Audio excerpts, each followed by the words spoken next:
Bonjour et bienvenue dans cette vidéo que j'ai appelée Toi qui détestes le mal, réjouis-toi en Dieu. Il est écrit dans la parole de Dieu, juste, réjouissez-vous en l'Éternel et soyez dans l'allégresse. Il est écrit, je serai dans l'allégresse et dans la joie par ta bienveillance.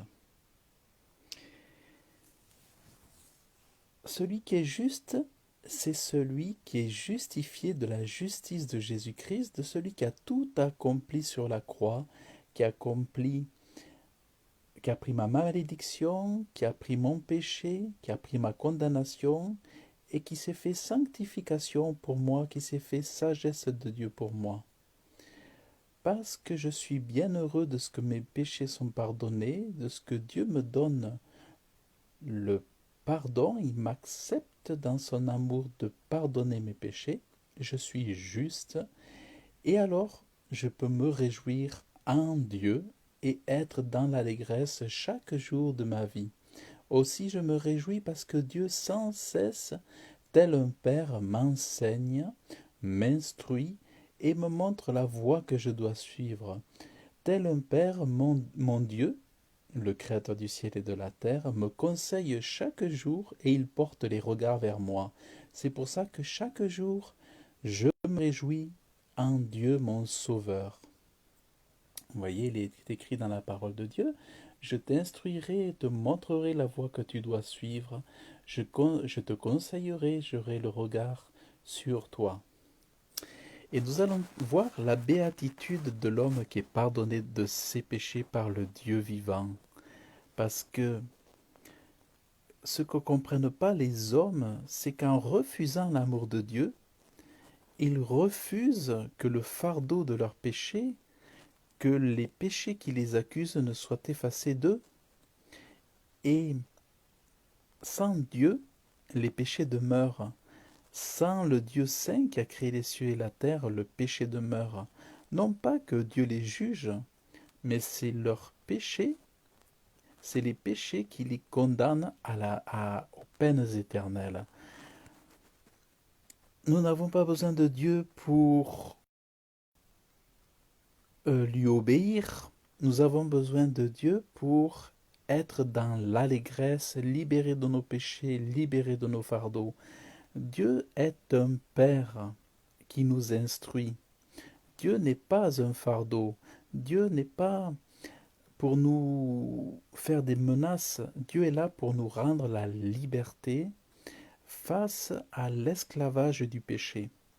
Regardez ce qu'il est écrit. Heureux celui dont la transgression est enlevée, dont le péché est pardonné. Heureux l'homme à qui l'Éternel ne tient plus compte de sa faute, et dans l'esprit duquel il n'y a point de fraude. Tant que je me suis tu, mes os se consumaient, et je gémissais toute la journée, car nuit et jour ta main s'appesantissait sur moi. Ma vigueur n'était plus que sécheresse comme celle de l'été. Et oui, tant qu'on se tait, vous voyez, tant que je me suis tu, mes os se consumaient. Le péché tue, le péché produit la maladie, produit la mauvaise santé, le péché produit la mort, euh, ça produit le malheur. Alors que quand on ouvre notre bouche, qu'on le confesse à Dieu, qu'on demande pardon à Dieu, eh bien Dieu nous restaure, Dieu nous relève. Et donc, car nuit et jour ta main s'appesantissait sur moi, ma vigueur n'était plus que sécheresse comme celle de l'été. Je t'ai fait connaître mon péché, je n'ai pas couvert ma honte, j'ai dit, je confesserai mes transgressions à l'Éternel, et toi tu as enlevé la faute de mon péché. Qu'ainsi tout fidèle te prie au temps convenable.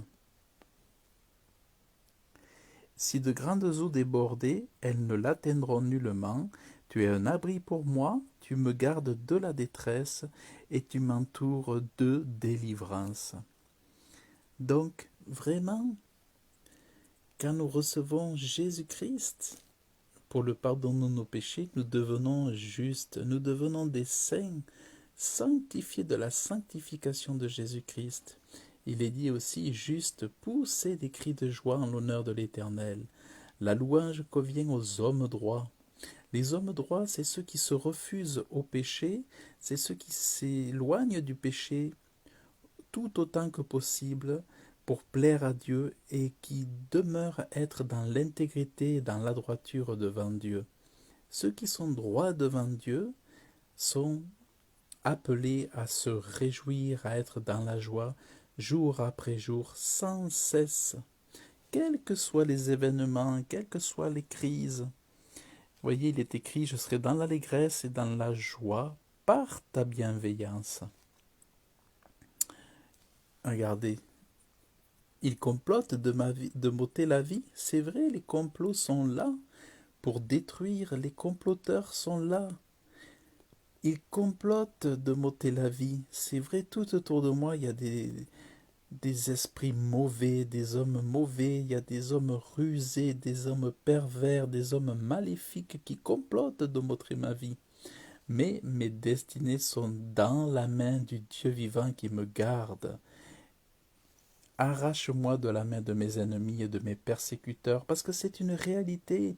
Dieu voit tout le mal qui est en train de se préparer. Dieu voit tous les pièges qui sont préparés pour mettre devant toi.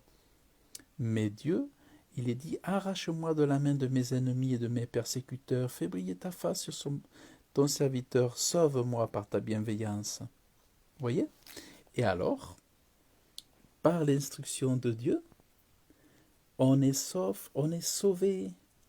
Dieu nous enseigne à marcher, Dieu nous enseigne à nous éloigner du péché, et Dieu nous donne la joie, Dieu nous donne de nous réjouir, Dieu nous donne d'être dans l'allégresse parce qu'il nous garde, il nous protège.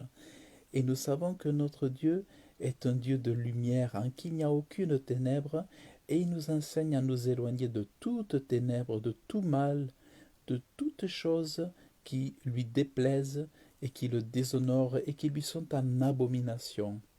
Ainsi, grâce à son instruction, grâce à ses conseils, chaque jour, nous avons une lampe, une lumière pour nous diriger, pour nous conduire et nous maintenir sans cesse dans la joie, pour nous réjouir devant lui. Parce que c'est un jour que Dieu a fait, un jour que Dieu a fait, pour que dans ce jour-là, nous puissions devant lui, devant sa face, nous réjouir. Poussez des cris de joie, vous qui êtes des droits de cœur.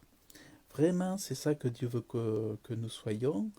Dans l'état que nous soyons, c'est non pas être blasé, non pas être stressé, non pas être troublé, non pas être confus, mais Dieu veut aujourd'hui que tu sois dans la joie, quoi qu'il t'arrive. Demande la grâce de Dieu, prie-le, supplie-le de t'accorder sa paix, sa joie, son amour, sa grâce, sa bonté, sa bienveillance. Et vraiment, tout ira bien pour toi avec Jésus-Christ. Voilà le message que je voulais partager avec toi, le message de la bonne nouvelle. Donc, voilà, je te remercie d'avoir écouté cette vidéo. Je te dis à très bientôt. Que Dieu te bénisse abondamment dans le nom de Jésus-Christ et je te souhaite une excellente journée. Bye bye.